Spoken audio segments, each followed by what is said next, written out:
if you look at what he did at Ole Miss, it's incredible, right? And I'll get more into the details in a second. But it's like if you win 9 games a year at Ole Miss, you can just stay there until you're ready to leave, until you're ready to retire. And then that's the one way of looking at it. On the other hand, if he could do what he did at Ole Miss, imagine what he could do at LSU, right?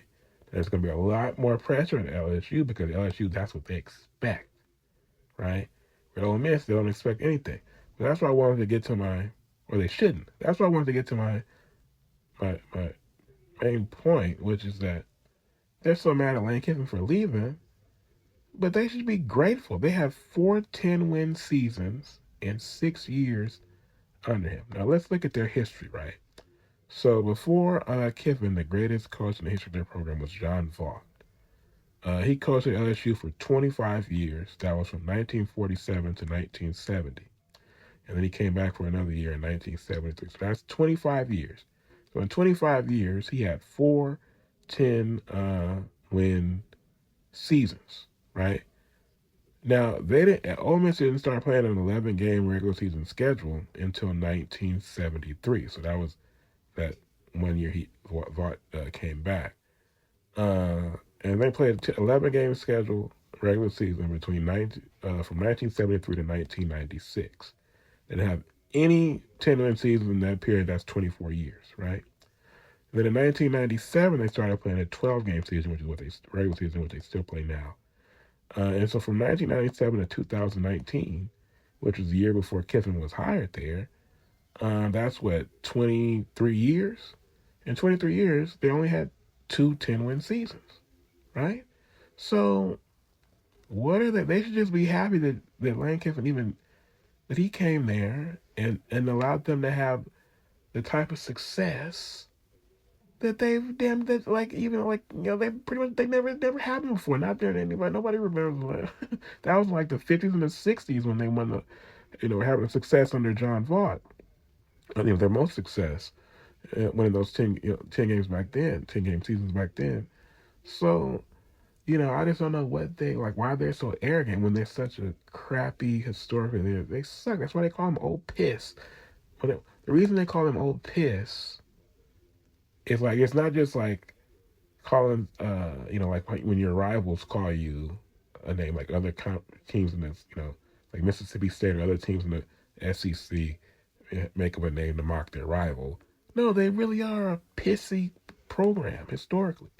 And Lane Kiffin comes there and turns them out and have them looking like something. They're going to make the playoff this year under Lane Kiffin. Imagine that Ole Miss in the college football playoff, you know? And they go and they show their ass when he decides he's going to take what is, it's a better job, Only Lane Kiffin can make Ole Miss this good, So he's going up there to LSU, and he's going to try to do the same thing there that he just did for Ole Miss, and it'll be a lot easier because LSU has a much greater tradition and more resources and everything, So, yeah, bro, it's just a matter of all the other places he went to. Like out of all the other schools he went to, other than FAE, which doesn't really count, whether it was the Raiders or the Volunteers or the Trojans. When he was the head coach, all those places have greater expectations than Ole Miss. Like Ole Miss doesn't have. Obviously, USC is such a premier program. Talking about the Raiders, a historically great NFL program franchise. Tennessee, they won a national championship in the '90s. They had Peyton Manning, at one point. So Ole Miss, they had Eli Manning. Well, what did they do with him? They weren't good, were they? They didn't win 10 games, did they? I don't think so. They might have won 10 games. I guess maybe in 2003, like the year they came for Eli, his last year in college. They won 10 games, I think. So good for them. But no, they're old piss. They're old piss, bro. And that's what they are. So for them to act like that, like they're like, it's the way Oklahoma acted when when Lincoln Riley left for USC. This is the way that uh, Notre Dame acted when Brian Kelly left for LSU. Because Notre Dame and Oklahoma, these are historically great premier programs of college football. You know, so they have a right to feel like, wait a second, you don't leave us for another program. We're the top of the line. You know, but Ole Miss, come on, man, get it together, you guys. But I just think it speaks to the way that in the South, um,